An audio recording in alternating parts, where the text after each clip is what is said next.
thinking about doing a little acapella, bringing them in because I sing so. Nah, I would not disrespect the game.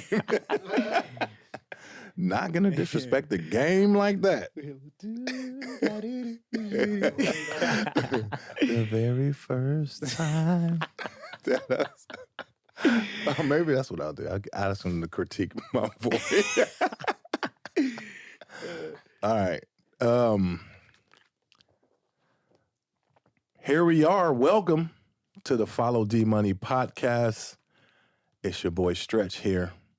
And not too long ago, I hosted a Bob Marley birthday festival at the Vogue. And there was a band there that stood out to me. I love the band already, but Huckleberry Funk was there. And I thought it would be a great idea to bring out their lead singer, Dexter Clardy. And he's here with me right now. Yeah, I appreciate you coming. Yes, sir. Appreciate you having me on, man. Right on, man. I want to get into a few things about music, about yourself, and the band itself, too. Okay.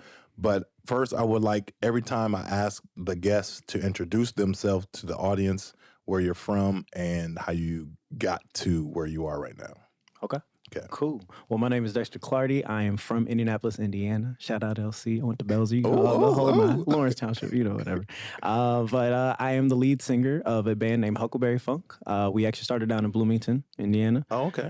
Just started as some college students, just wanting to do shows, play, I had actually tried starting a few different bands at the time. Yep. And I was already making music with one of the guitar players in that group. Yep. Their lead singer left the country for like 2 weeks, and they had some shows, asked me to come and sub, and, we kind of just never looked back after that. Okay. But, yeah, that's the gist. So that's how Huckleberry Funk was born, in Bloomington. You guys, all musicians, got together and said, how did the name come about? So the group was actually already a thing before I had joined, so was the name as well. Okay.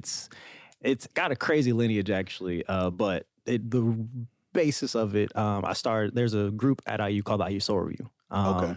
And that's a class where you're learning basically how to be musicians, how to operate, in the music industry, how to lead a band. For musicians, obviously, how to be in a band. Yep. But for the singers, we were learning the history behind popular Black music, the stories behind the songs that are written, putting context behind them. Why was what's going on important during the time it was written by by Marvin Gaye, things like that, and just learning how to operate as a front man, how to interact with the crowd, the layers of connectivity. And they taught you all that? Yeah. Damn. Yeah, my professor, Dr. Tyron Cooper. Damn. Yeah, and in that class, he would always, at the start of every semester, because you have to re-audition every semester to be in it. Okay. And so every semester, sometimes we have new people, most times it's the same group for the most part. And he would always ask at the top of every semester, who wants to do music, like, for real? Who wants to, make a living in this? And everybody raised their hand, of course, because we're in a music class. Yeah. And then he'd be like, okay, so how many of y'all are outside of this class, outside of the practices we do for this class, doing music? Like,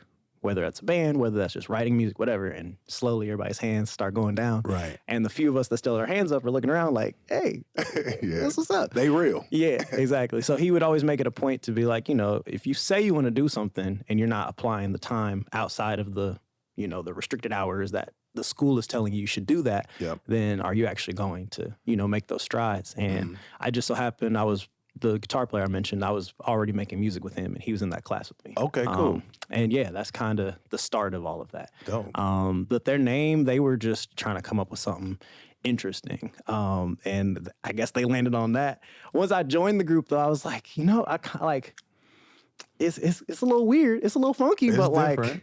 I think we can make this a cool thing. We can make this sound cool. Yeah. And that was kind of like the whole. What's funny is I think that when you say Huckleberry Funk, you don't know what to expect. Yeah. Because most people don't. you don't know you don't know what kind of music or the people in the band, the members, you don't know what to think, because to me, Huckleberry would be like a very folky sound, and then funk is obviously funk. Yeah. So, but you guys, you guys bring it every time. So that's pretty dope, man. I do like the concept behind the name. Appreciate it. How did you get introduced to music? Like, what made you decide music was your thing? Were you you have a background of music? Honestly, so the only musical background for my family, on my mom's side, a distant cousin he's been like a musician, gigging, played in the church, I never really had a connection with him though. So the only real connection I've had to music is my dad. Familiar with King Ribs Barbecue, my granddad who started that and all these other companies. My family ran a hotel at the time. Okay. When my dad was younger, and he was like one of the city's youngest DJs for a while. Okay. And so he would just spin in the hotel, the club in the hotel and all that. And that's the basics of my family's music history. So for me, I just grew up. I spent a lot of time in the car with my mom because she was, running it's closed now, but the King Ribs off of Penn on the Pike. Yep. And I'm running around all day with her, grabbing meat for the restaurants and all that. So every artist that was coming on the radio, which is all I was listening to all day, I was just mimicking every single person that came on the radio. Like, it didn't matter who. I was just trying to figure out how to make my voice sound exactly like them. Usher is one of the main people that I like. Gravitated towards. That's one of the first albums, 8701. That's one of the first albums I bought as a kid with my own money. And yeah, honestly, I just grew up listening to all these artists, the crooners. Well, I guess I can't really call Neo. Would you call Neo a crooner? I don't know if he fits. He's R&B, but I don't know if I call him a crooner. He's the closest to a crooner in that genre, I would say. But he's not a crooner. Yeah, exactly. But I would say he's the furthest to a crooner as R&B goes. Right. Yeah. But yeah, I mean, I grew up just, Prince was one of my mom's favorite artists, Michael Jackson. It was funny. I literally was gonna ask you, who do you prefer, Prince or Michael Jackson? Like if you had to pick one. What a question. I mean, we know they didn't like each other. Who would you pick? And for whatever reason, people have different reasons for picking one of the two, and I know I have my pick. I would personally roll with Mike. Okay. I think Prince is just as legendary, if not, I won't say a little bit more. Whatever, we're not going to compare. Two legends can't coexist. Made your choice. Two legends can't coexist. But Mike, I would say Mike just because I've always been attracted to his showmanship, his ability to just command a stage and the way, I mean, I know Prince, probably led his band as well, but like MJ, you are the This Is It, all that, just seeing how intricate he was and how like in tune he was with everything he wanted to be put behind these songs he's making. Like, I just don't think it can match. I do think to watch Prince though, at one point play every instrument during a set. That's dope too. That's like a totally different. Like a whole nother level. Yeah, that gains like its own respect, honestly, and like I'm envious of people that can do that. Like I'm getting my guitar chops up, so I can, eventually I'll be able to add the guitar and maybe the keys on stage. But like at the same time, the ability to just captivate people with your voice and your body is like that's like huge. I mean he just revolutionized the whole. He changed the game. Level of showmanship, in my opinion. So I got roll with Mike on that one. Okay. I'm going with Prince. I'm going with Prince on that. I feel it. But do you write music? Yeah. Well, like notation-wise or lyrics? Like, do you write lyrics? Oh, yeah. I write 98% of the lyrics for Huck Funk songs. Wow. And was that a process that you had to learn, or did that come naturally? Kind of like... I kind of always, I've always been like a lover boy. So I grew up, writing, even if I didn't show them to him, like I would be, write letters to the little girls. Write little poems or whatever. And I actually, one of my first relationships, she was also like a singer and played piano. Okay. So like we would like remix songs about each other. Okay. And so like that was my first like taste of writing lyrics. Yep. I wouldn't really say writing was a natural ability to me. Okay. It's definitely something I would consider one of my weaker points. Really? I do think I'm a good songwriter. Okay. It just some people, it's just, they hear a beat and it's like, the song is here and whatever. And that happens. It definitely comes in spurts for me. Can you write music without a song? Like, do you, like without music? Like, when you write a song, you don't have a beat, but you just have the lyrics. Yeah. And sometimes the process is you have to find the right melody with it, right? Yeah, absolutely. So a lot of times it's weird. I'll wake up with like melodies in my head. Yeah. And it's the ones that don't go away that end up becoming songs for me. But yeah, I mean, like I said, words they come and go with me. I'm very like in the moment. Like if like inspiration just comes and smacks me like, okay, like I got to get this written down, even if Right. it's just like 4 lines, like Yeah. cool. And then Yeah. I might revisit that a month Yeah. later and it's like, oh, this just gave, I see it now, like, Yeah. and then whatever. And then maybe this lines up with a beat that Dura just happens to be working on. Okay. That's kind of how it works for me. But yeah, a lot of times I like to have a beat before it. Okay. But no, I mean, when I wake up and that melody just kind of comes to me, like I have to get it out. So. How does the process go with choosing songs for Huckleberry Funk?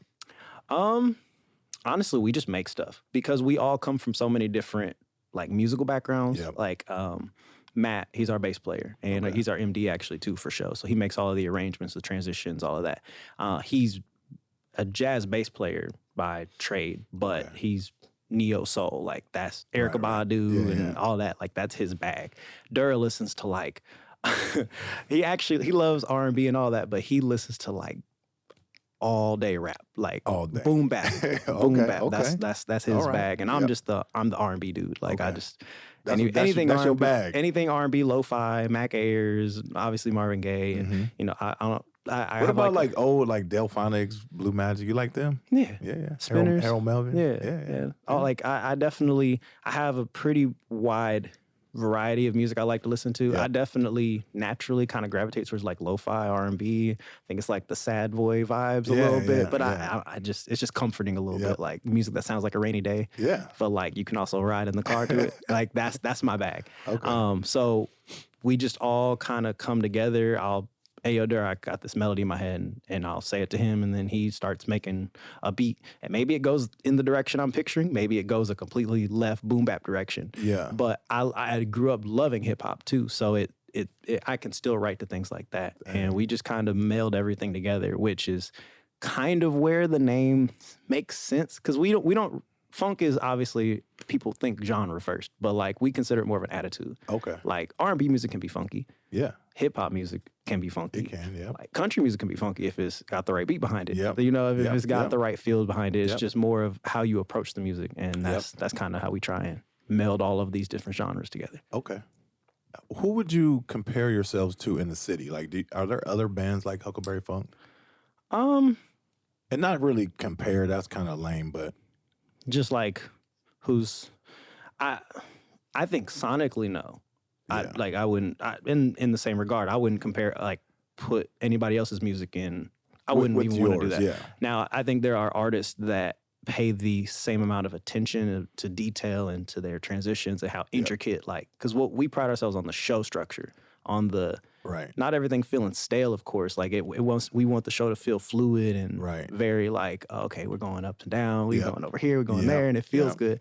But we want it to be intentional as Yep. well. Yep. And there's bands like Tribe Soul, Alice and Victoria, like So people these are, like that. I guess my question should have been, who would you go watch perform if you were off one night and all the bands in Indy were performing at some other place? All of them.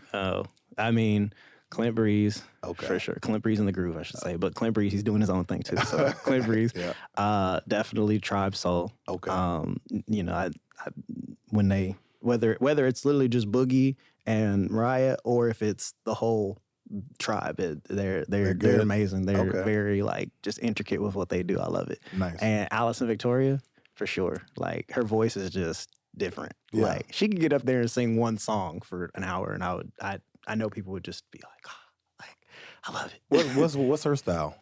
She's R&B, but she gives me like Indie vibes, kind of Okay. like just with her overall approach to the set. It's just very like natural, very raw, very like organic. Like Yeah. I'm here to just talk with y'all, and Yeah. like we're gonna flow through this set and this spot. Maybe I'll talk for however long and introduce the next set and whatever the case may be. She likes to just break it down and give shine to like her musicians and Nice. tell a story behind them and things like that. And I love that about her. She's very just like Cool. you feel like you're in a living room with Cool. Allison. So Dope. I like that. What do you see what's your musical goal? Are you where are you with your musical goal? Not even close. Right. I mean, no, like we always talk about, we want to sell out Madison Square Garden. We want a Nice. Grammy at some point. Yeah. Grammys, for me personally, it's not like huge up there. Okay. But it is a benchmark of like enough people in the world liked your song enough or your album enough that you deserve this. So, I mean, I think every artist kind of strives for that, right? Every artist wants to feel accepted by a fan base, whether it's the largest fan base or just their fan base, whatever the case. I'm comfortable with if there's 10,000 people in the world that like my music, like, cool. Like, I have touched these people and they like really ride for us. I would take that over 1 million people are familiar with my song, but like, they don't know. But like a Grammy or, to me it's more of the recognition of the work. Exactly. You know, you can have people come out to shows, and I understand that it doesn't define you at all. A Grammy doesn't define anybody, but it is something that says we appreciate your work, and here it is. You can hold this, see it, feel it, and live with it. You know what I mean? So, because I think you guys are a band that can compete in any situation with another band. You guys have great music and all that. I appreciate so that. It's like, I think that to set a goal like that is just something that'll drive you. You know what I mean? Absolutely. But yeah, I mean, as a band though, our goal is we want to tour. We want to be internationally recognized. It's like, I love their music, but have you seen them live? Like there's a few artists that are like, oh, I love their music. Like, and people probably, you know, don't even know they're on tour. Like, whatever. I could see their tour. But like, I want people to be like, yo, these dudes, music is dope. But them live, the way they do this song live is crazy. You guys are dope live. You know what I mean? I'm telling you right now. But you should know that. I appreciate that, man. Yeah. And yeah, that's been where we've all really come from. Like my main start, because I didn't even really sing for people until my senior year of high school. Oh, like wow. I was always just like singing to myself. Yeah. My friends told the choir director I sang. She had me sing, I auditioned, I made show choir. That was just kind of like, that was the start of me even performing ever. Dang. So are you an extrovert or introvert? I have learned there's a term that it's a omnivert or obrovert. It's some weird word, but I'm both. I'm very much so both. Cause like when I'm in a good mood and I'm ready to be active, like I love to talk. I love an open book. I love open dialogue. But sometimes I'll just be, I'm a stoner. I got stoner vibes. Like I sit at home, just kick it by myself. I got a puppy now, like that's even more of a reason to be in the crib. Like, got the pup. Sorry guys, can't make it tonight. So yeah, I go in and out of my phases. Okay. So how hard was it for you to first hit the stage and perform in front of people? It was not easy. It wasn't easy. It was weird because like I had this desire to do it, but I didn't know that till my senior year of high school. Okay. I got a solo, so that was like, well, can we cuss on here? Yeah, you can. Can't be no bitch. Like that's my term. Like you can't be no bitch. Right. So that was like my first taste of like even being in the forefront because I was just cool. Like okay, I'm singing with people. Like this is nice. Like, right. Melody, harmony, blend, like this is nice. Yeah. And then I got a solo that was like, okay, like I guess I'm pretty good at this, like cool. And then Soul Review, like I always got like the party guy songs, like because we did, our professor, I talk about it in our shows too, but we cover 3 bases. We talk about love, we talk about we bring the party first. We bring the party, talk about love, and then we talk about social political consciousness. Okay. I say the real shit, but in school context, social political context. So, I like to try and cover all of those bases. And in that group, I was the party guy. So I had to. The first song of the set, we coming out to September or something. We got to get the crowd all hyped. Yeah. Like I'm the hype man for the group. I'm the MC and leading that song. So like. I had to learn how to come out of my shell a little bit more, and that was really tricky because I like singing the sentimental. Give me a Donny Hathaway song. Ooh. Like I want to stand flat foot and just sing because I'm not a dancer. We're gonna revisit that later. Donny Hathaway. Oh man. Okay. Yeah. No, that's a legend right there. Yeah. So yeah, it took some time for sure, and then I mean, really just. When opportunity just kind of kept coming, first it started with I was just going to open mics and showcasing songs I was writing, right? And then people were like, "Damn, that was dope! You do shows? You want to come sing in my band? You want to come whatever?" And then I joined the band. Now I'm like, at first I'm like just filling in on like 2 or 3 songs. Yep. I'm singing backgrounds and I'm leading 2 or 3 songs. Yep. Now I have to lead a 2-3 hour set. Wow, like that's different. Yeah. So just it took a lot of time, but I was taking what I was learning in class as the party guy and kind of studying everybody else's sections. You know, the crooner. We had a dude named DJ. He was like our R&B, the Smokey Robinsons, all that. Like he was singing all of that. So I was studying, you know, what he was doing to make those moments be moments, and taking all of that and applying it to Huck Funk and just there you go, growing it. How do you guys decide which shows you take? We care at first, you know, it's just like, oh, we're just ready to play. Now we care a lot about impact. We're not really, volume is always nice, of course. Right. Volume keeps you working. Volume, you know, brings money, but sometimes it can diminish your value as well, depending on how many times you play a market. So we just try and worry about what's the impact of this show. Is it going to bring us a new audience? Is this a venue we've never played? Is this, you know, is this a favor for somebody that's been supporting us? Is this just somebody that just kind of wants music and they think they just about to, you know, pay us $200 to come and do a bunch of covers for 3 hours? Like, no, we're not doing that. Maybe once upon a time. But now we care about, I mean, obviously, is it worth the time, money-wise? Is it, that's not the first and foremost, but, you know, that is important. But yeah, like, what's the impact? Who are we touching with this show? And is it impacting us, or are we just playing to play? And yeah, that's pretty much the basis. How important is it that you guys have a voice socially? It's when you have a fan base, very delicate to be vocal. About anything going on. How important is it that you guys do have a voice? Really important to me. And I mean, as a band as well, but I'm speaking for myself.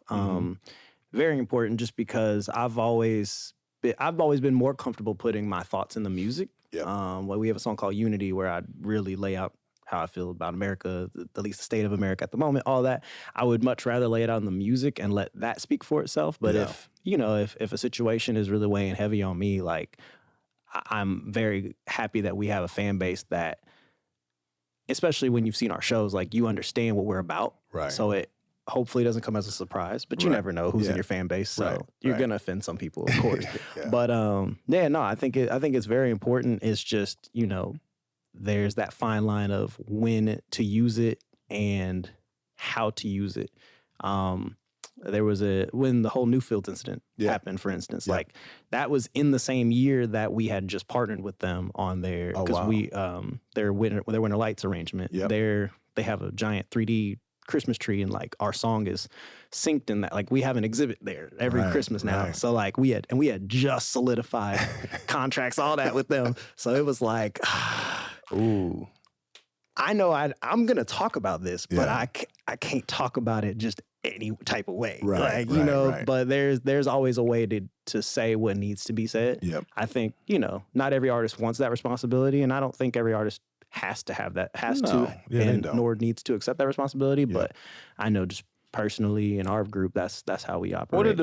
In my opinion, I think it just depends on what you're passionate about and how deep you are into that subject. Because as an artist, I think that you speak to the masses, and you literally, even if you don't try, you're expressing yourself. No matter how or what you're saying, in some way, you're talking about how you feel about something.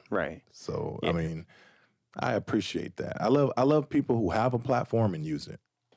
I mean, I think it's J. Cole. He did right before he dropped his most recent album. Or no, this was before they dropped the Dreamville joint album. But he was saying, there's like a segment in there, and he was like, every album I drop, why wouldn't I aim to say the realest shit I can?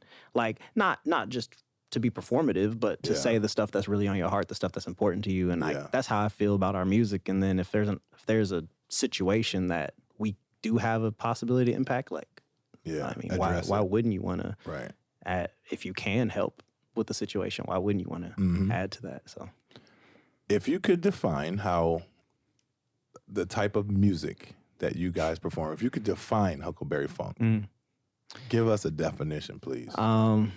It's funny too, because like, how I would describe it, I don't know if that's how any of our fans would describe it, right? Or even the other band members. Facts. We've talked. This has been a discussion for the longest, but we have the neat and tidy description that we like to give it is called gritty R&B music. Okay. Because it's R&B, but I don't think if anybody listened to any of our songs, they would immediately say, this is R&B. It's like, it's got a different type of grit to it. Yep. It's definitely got some experimental elements to it. But it's, at least lyrically especially, lyrically and melodic-wise, it's all rooted in R&B music. Okay. So yeah, we describe it as gritty R&B music. Do you guys have like, you know how R&B and rap mix? Do you have any to where you have like a hip hop vibe to it? Mm-hmm. Like where it's rap in it? Yeah, our song "Broke Times" is I mean it's really just about kind of my thought process from going to my first job in high school through college to like the present kind of like timeline that I was in when I wrote it, at least, which was just graduating college and seeing friends take jobs that they don't really want. That don't really like fuel anything inside them, but it's like, you know, like I gotta get a job, I gotta do, you know, whatever, instead of dedicating to like figuring out at least what they're passionate about. Like obviously I know it's a privilege to be able to work in your passion, and not everybody has that ability, at least in the immediate. But that's definitely in that world. Okay, so you do that. Okay. Yeah, like I'm like rap singing for real. Okay. Yeah. All right. What do you guys have going on right now? We're going from summer to fall. Mm-hmm. What is going on for Huckleberry Funk? What do you guys have planned? Yeah, so we've got a few more shows coming up. October 21st, we're going to be at the Hi-Fi, actually. Ooh. And then November 23rd, we're going to be doing the Main Squeeze. They always come back in town every year for their annual Thanksgiving show. Okay. And we're going to be on that show. On Thanksgiving? It's the day before Thanksgiving, so November 23rd. Yep. So yeah, that'll be a good, like, they started in Bloomington. It's like, you know, like big bro, little bro, whatever. But so we're currently kind of in a transitional stage, just because we've gone through members, we've gone through a lot of different sonics throughout the 5.5 years, almost 6 years that we've been a band. Yep. And so right now we wanted to kind of scale back, get our new players in the fold to really like, because we never want to just do a show like, oh, we got a show, so we got throw a show together real quick. Like we like our shows to be very intentional. So right now we're just going to scale back and focus on locking in these shows, locking in the players, and finishing up all the music that we've had. Like there's some songs that are in the vault that we've been like these are all good songs, but do they fit on a project together? Right. So we've just been making the music and kind of letting that become its thing. And we're going to start slowly rolling out this next little evolution of Huck Funk. We got a new little brain baby coming. So yeah. If someone asked you, a person who hadn't been to a show or hadn't heard your music, give me a song to listen to, best tell me Huckleberry Funk. Like which song would you pick? Kind of like if somebody asked me, they always ask me, you know, I don't listen to podcasts. If I was going to listen to one, which one would you suggest? And it's like, I have to come up with one. Because I've been asked that before, and I'm always like, well, it kind of starts with like what you're attracted to. Because I think we kind of have. Well, you don't always know that. So it's like, true. if someone asks you, Dexter, what? I guess the best question is, what is your favorite Huckleberry Funk song? And you can have many, but I was about to say they're all kind of like. But you still, when you go to your playlist, you have to hit play for one song. First. Yeah, that is true. I think, for me personally, I think the most full explanation of what Huck Funk is, that kind of gives both sides of us, is Stuck, the full version. Okay, you got to hear Stuck, the full version. Stuck, the full version. Just because you get both, you get two sides of Dex. You get the full scope of what like the fellas are capable of musically. Yeah. And it's, you know, it's feel good, it's pop, but then it drops into like an R&B hip hop vibe. And that, I think that's at the core of us. That's definitely things that are very rooted in us. Yeah. All right. Stuck, the full version, the album version. Okay. Give it time. Give it time. Available now on all streaming platforms. I do know you're pretty active on social media. Yeah, something like that. You're a little active. I go in and out, but I be trying. And I do notice that on Wednesdays, you have acoustic Wednesdays, right? Yeah, One Take Wednesdays. One Take Wednesday, that's what it is. One Take Wednesdays. And is it literally one take? Yeah. Now, is it that one take that's posted, is that the one take that was, I don't know. Not always. Not always. But no, like, but you know that how is, it is. yes, yeah, right, But right. nah, so like that, we were literally, it just kind of came to me one day. We were in New York, me and Durr, he's from New York. Okay. So we went back to New York just to spend time with his family, hang out, whatever, get away from the city. And he was just playing keys, and I set up my phone. We were just recorded like us just doing, I think it was some Marvin Gaye or whatever. Yeah.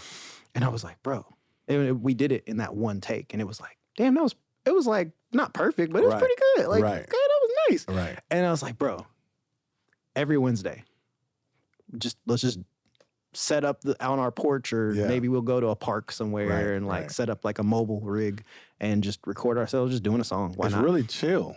Yeah, like I just feel like there's so much on social media. There's so much. Yeah. And it's like, I get exhausted with social media. I get very there's people just be trying really hard on social media, which is fine. Like, you know, that's your brand, that's your thing. Right. But us, we're like, nah, we've struggled with that. Like, damn, we got to make some content. Like, And I'm like, well, we be chilling and just making songs and just, let's just. Well, it helps that you got good vocals and you got a good musician with you, you know. And a couple of times I saw the dog on there. Yeah. And I feel like it's just, we've always wanted to like, because people build their brands now off of people liking them. Like, people feel like they know you. Right. And I was like, well, we want to make sure we're not like the like gimmicky dudes on social media that's like, oh, they do music, but they be like doing pranks and like pouring hot sauce on people. Right. Like, so I'm like, how do we merge our personalities into the music? Yep. And I just felt like that, you know, like it's very organic though. I like that. Yeah. I've gotten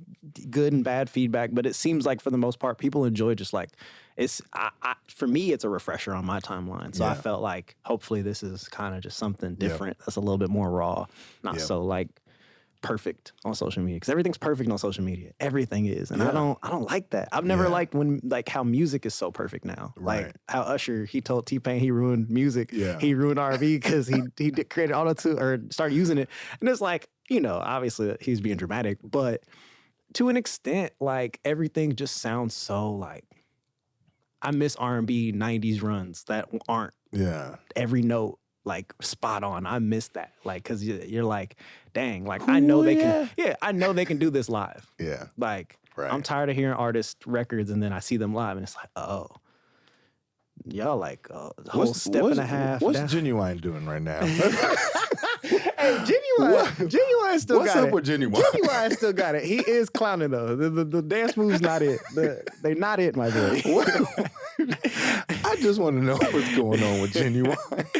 But he got hits though. He does. Genuine bad boy. He a bad boy. Once you get to Genuine's level with that many, baby face level, you can do whatever you want. You can do whatever. Because at this point, like, bro, we know your songs. Right. Do whatever. Speaking of the longevity of them, how long do you plan on doing this? Like, how long can you be a musician? I think realistically, I could be a musician forever. When the passion to write songs and the ability to, even if it's not me in the forefront, because that's something that I've actually started to become a lot more passionate about. I have a few friends. Taylor Deshawn is one of them. She's an amazing R&B artist in the city. Okay, and she's very self-sufficient. She like, you know, she'll go and do a photo shoot and she'll like edit together her own cover art and everything. Wow. But like, she'll call me and be like, hey, like, what do you think about this font versus this font? Or like I've actually recorded her. So like on her most recent EP, like we recorded a lot of those songs at the house. Okay. Like I enjoy being a part of that creative process too.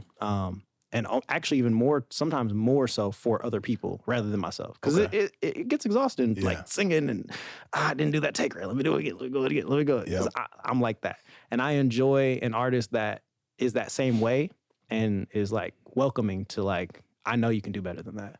Like, because I'll do that. And me and her, we've sang together for years. Right. Years. She was in Sorby with me. Oh, okay. So like, I'm really looking forward to after I have... Because I'm a person, I don't like taking advice from somebody that hasn't done what I want to do, you know? So, like, I got to accomplish the stuff on my own. I got to successfully do a world tour. I got to successfully, you know.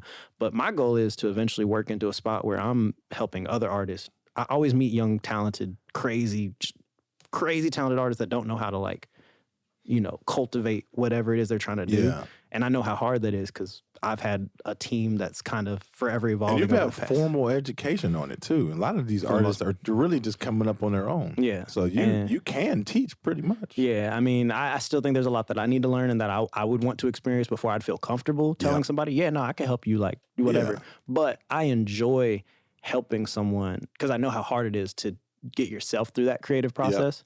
Yep. I'm looking forward to when I can have enough under my belt to where I can be like, yo, like, let me help you. I don't want to like executively produce somebody's album, but I feel like I would be a great asset to somebody's overall like creation, the branding, the releasing of it, we just did a release show for our we did a show at the Hi-Fi for a when we released our music video for Tequila, one of our songs, and like just the overall planning for all of that, like it was all me, and I'm like, dang, I'm good at this. Yeah, you did a good job. I'm doing pretty good at this. Because we've been self-managing now for the past year and a half. That's good. And it's like, it's a lot. It's a whole lot. And doing it for myself, it's exhausting, but obviously it's my baby, so I'm going to keep going. Yep. But I can't wait to where other artists feel like, I trust this dude. They like, seek you out. Yeah, like I want other people to like feel comfortable letting me like help them with what they got going on. Because I know how hard it is. Like if I can help an artist that I think has that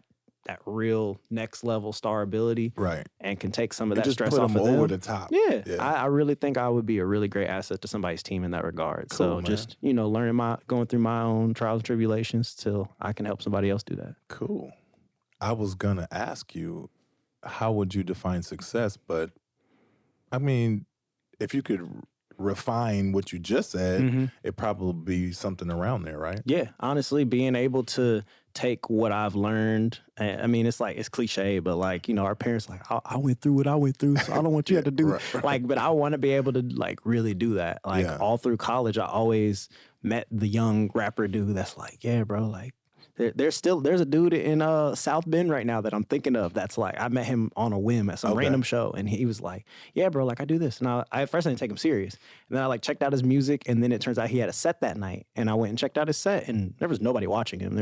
He was literally by himself in this tent, and he was still just going hard, and like just him by himself. And he was going. He was really, really talented. Nice. And I'm like, man, like I see it. Like I get it. So now if I'm capable of, even now, like if I'm capable of sending him any resources, like somebody that said, oh yeah, I'm looking for an artist that does this type of thing, like cool, check out this dude.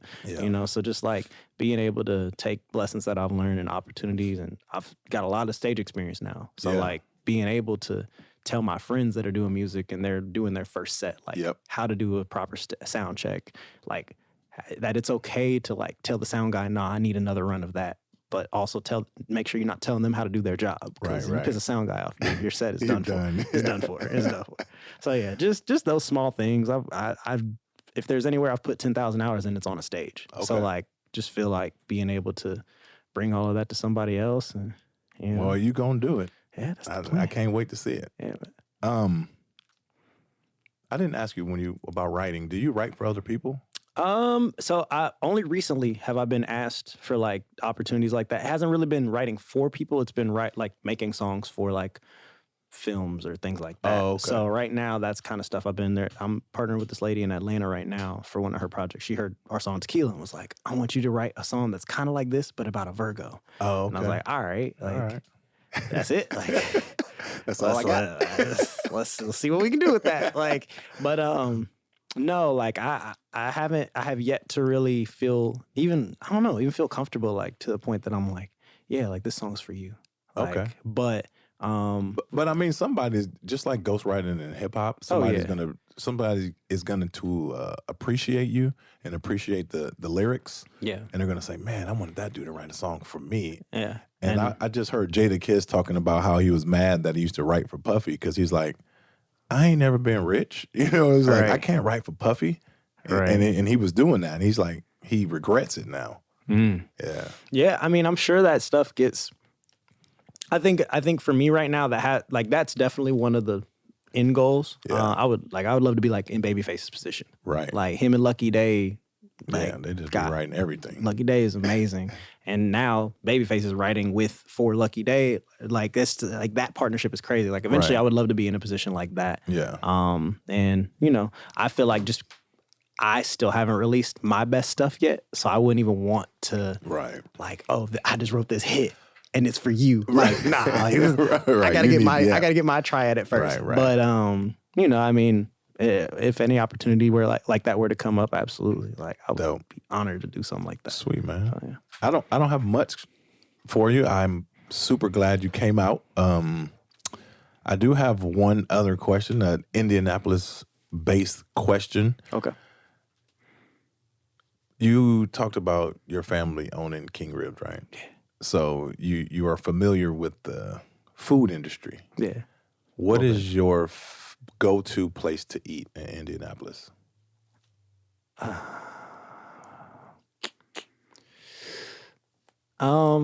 Honestly, I don't know if it's basic. Maybe it's basic to me just because I eat there all the time now. But I be going to the Oakmont. I live downtown, so I be at the Oakmont like religiously. Like they got me on. I got them on speed dial. That's family right there, yeah, though. No, that's the Oakmont. That's like it's a good vibe. Food's good. It is, yeah, and I mean, it's funny too because like it's in plain sight, but a lot of people be like, "What's the Oakmont?" Yeah, I'd be like, I got a place. Let me show you something. Let me show you something. And yeah, they're Chris French Burton toast. and Gus. Come on, y'all. Y'all, good job. You got a shout out. Come on, man. Hook him up. Hook Dexter up next time he comes in. I'll be a brand Put ambassador. Put it on my tab. Brand ambassador. I got you. I've joked with them about it. Literally, like, I was sitting at the bar last time. They were like, "Yo, bro," I think I said something like, "Yeah, I eat here so much. I'm gonna need some money back. Y'all hiring?" Yeah. And they were like, "Actually, we have bar backs." I was like, "Nah, I'm cool. He's like, "Nah, I'm cool. like, I will take like a voucher or something. I will take like something." All you gotta do is shout them out at a show. Maybe you get a free low key fries or something. Maybe that's the vibe. But yeah, literally, like when I have friends that come in town, they're always like, "Man, I need like a good brunch spot." I always shout them out too. Don't even think about it. I got you. I got you. Saturday, Sunday, you can't beat it. Oh yeah, and their French toast is top notch. Them fries, man, them truffle fries. Yeah, the truffle fries, that's dangerous. Fire. They're dangerous. But yeah. But King Ribs barbecue, if you guys like barbecue. King Ribs too. Best ribs, best tips, best they are fire as well. Best pulled chicken. Whatever you need, we got it. Okay, I can't let you go. I can't let you go without blessing the mic. Oh, shit. And I'm putting you on the spot. I'm putting you on the spot. Uh-huh. I want a little something. Just send us off. It's gonna be a great way to end the episode. If today was Wednesday, what would you do? If today was Wednesday, what would we do? Damn, that's a good question, actually. Well, we're talking Usher. We was talking Usher. We're talking Usher. Nah. You gotta come to the show for that one. You gotta come to the show for that one. But let's do. We were talking about Donny Hathaway. We did say Donny Hathaway. Yeah, we did. Okay. On the spot. Ooh. See how this goes. I was smoking earlier. Huh? Here we go. I've been so many places in my life and time. I've sung a lot of songs, I've made some bad rhymes. I've acted out my life in stages with 10,000 people watching. But we're alone now, and I'm singing a song to you. We're going to leave it at that. Hey, I appreciate it. Woo wee. All right. Smoked it. You smoked it. Quite literally. But hey, that's like a One Take Wednesday, so there you go. Ooh, love it. One Take Tuesday. How can people find Huckleberry Funk and yourself on social media? You can find Huckleberry Funk at HUCKFUNK, Huck Funk. Huck Funk, not Huck Fuck. Some people, Huck Fuck. You might be able to find it if you type that in. On all social medias, HUCKFUNK. And then myself is just my name, Dexter _Clardy. Dexter, DEXTER _CLARDY. Boom. Love it. Please go to followdmoney.com. blazing episode with Dexter. I appreciate you coming out, brother. I will see you at your next show. I'll be there. I'm going to be in the October house. 21st at the High Five, I'm going to be there. Yes, sir. Thanks for coming out. Go to followdmoney.com. Check it out. Buy some stuff. See you next week. Peace. Peace.